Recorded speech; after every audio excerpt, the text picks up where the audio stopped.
Yeah, so, and I think that's actually one of the first things that I think is super important, and we're seeing it in Mexico, right? So yes, I do know my mother language was Spanish, and then obviously I grew up in the American international system, so English was my second language.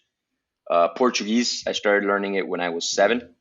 Um, and I dabbled a bit in French. But I think that's probably one of the first things that I strongly recommend, and not only people that are considering going to Mexico, but any place in general, right? Um, Obviously, this isn't all Americans or just an American problem, but I do find that sometimes people they expect others to adapt to them, right, to the language that they know, right? Um, and sometimes they're like, oh no, I don't want to get embarrassed trying to learn a language, or oh they're gonna make fun of me.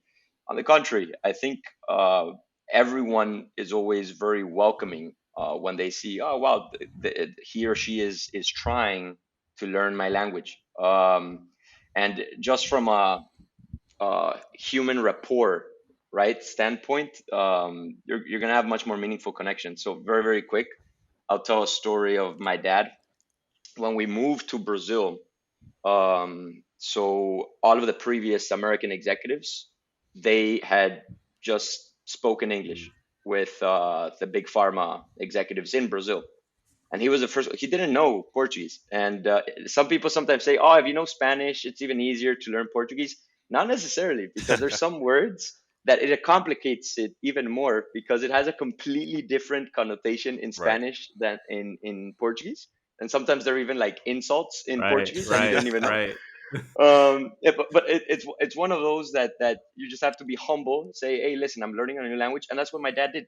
Right. My dad, when he arrived to Brazil, he was a manager of a team there, and he told the Brazilians, listen, I don't want you to talk to me, please, in what they call Portuñol, right, which is a mix of like Spanish and Portuguese. No, I want to learn Portuguese. I'm taking classes, so please force me to embrace and to learn the language.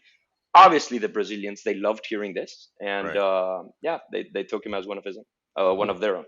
How long did it take him to learn it? I'd say what, like maybe 3 months, 4 months Yeah, ish. it's not bad.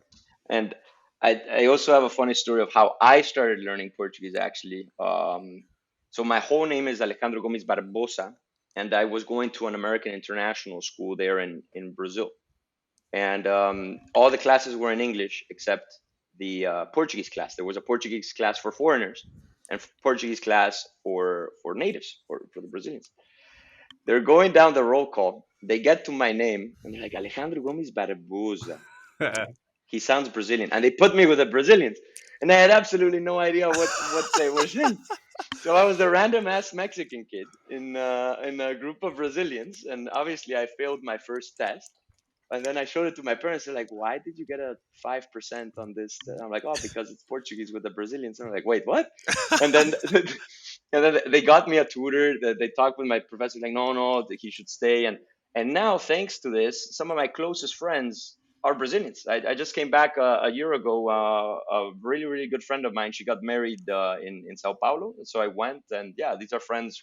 What I met them when I was seven. Wow. Yeah, 23, 22 years. So That's we had actually an amazing. opportunity to go to Brazil last year in Rio for their carnival, and Oh wow, since wow. then I've been back 3 times within the last 12 months, and I I'm surprised you came back to yeah, the I'm U.S. surprised too. Right. I'm surprised too, but I keep going back, and now I'm trying to learn the language Portuguese. And you brought up a point that like it's a real big part of assimilating into a culture because when I go out there and I try, I don't know much Portuguese. I'm kind of like at the 4% mark, I would say. But they get so Right. excited when I say oi, like just oi, como você está? Like I just say anything and they'll just like, oh, perfect. Like come sit, come talk with us. Let me try to help you out. Like they're so embracing of that. So I agree with that. Like learning language is by far the best way to assimilate into a culture. And I can't wait to kind of cross over that hump where I can speak it real comfortably. 100%. And I would even add as well a lot of language, and you have to have a certain personality to want to put yourself Right. out there And I think that's the problem, Oh yeah. right? You have to be willing to basically make a fool of Right. yourself, right? That's you, real. It's you, not gonna you be easy. have exactly. You have to be able to, hey, listen, I'm sorry, I messed up. I'm just learning. And there's a lot of people they have a chip on their Yeah. shoulder. They don't wanna, they're like, or their ego is too high. Right. So I think people notice that. For People sure. notice that. And even if it's just a couple phrases here and there, it's like, wow, okay, they're Yeah. trying. They're It's at part least of the trying. This is process. awesome. And it's It's part much of the better. process. Look, Hmm. I don't even look at it as looking stupid. It's just like they know if you're trying to learn a new Hmm. language, you're gonna have to go through that period where you just sound foolish. But Hmm. it's okay. Like so. Yeah, well, it's just like starting anything new. It's just not easy at the beginning. And but you just have to be willing to fight through that beginning stage, and then after that, it's smooth sailing. And I feel like a part of that is also being super intentional. So like a lot of people when they move abroad, Yes. it's like if you're just staying with people that speak English, you're not gonna learn the language. It's just not gonna happen. Like Duolingo is not gonna do it for you. You have to be able to immerse yourself and Hmm. be around other people that are just speaking the language. You may not understand it, but it'll take you some time to catch on. Be comfortable with being things. Hmm. It'll just benefit you in the long run. Definitely. And I think also, and Brazil in particular, and also Mexico, but I think Brazil is even more extreme. Oh, for sure. I I don't want to quote the wrong number, but I think less than 5% of the Brazilian population knows English. That sounds That's I about heard right. I Nobody heard knew lower English than Like, that down there. before, but that sounds about right.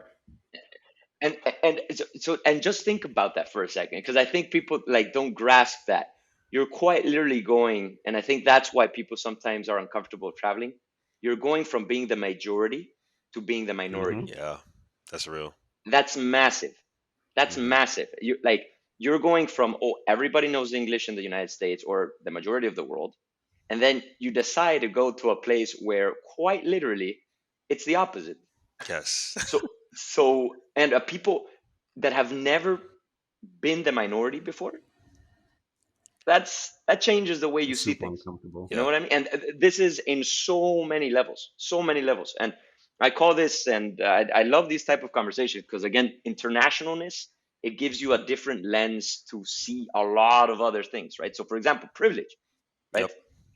Obviously it exists in the United States, in Mexico, all over the world. But I usually say privilege is internationally relative. What do I mean by this? Ooh. I had a Mm. friend of mine.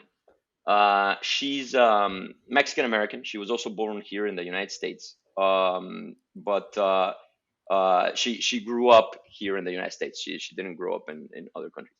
Right. And all her life, she had, hey, listen, like, I'm a Latina, I'm underrepresented, Latina rights here in the United Right. States, right? And she was the minority, and she was fighting for the minority Latina rights. She, after a couple of months that I went to Google Mexico, she also transferred to Google Mexico. This is the first time, mind you, that she's now living in Hmm. Mexico. I had coffee with her a couple of months after she moved. I'm like, hey, how are you? How is it? And she said, Alejandro, this is so fascinating to me. I've never experienced this. I'm like, what? She said, the moment that I came here, I'm the privileged one. Phew. That's And it's big. so true. Yeah, It's so true. that's big. Just by the fact that you were born in the United States, you have an American passport, that already is a Right. privilege. Yes, if you start looking within the United States and everything, yes, obviously you have less privilege and whatnot. But again, there's nuance. Yeah. There's this nuance that you're only exposed to when you travel internationally.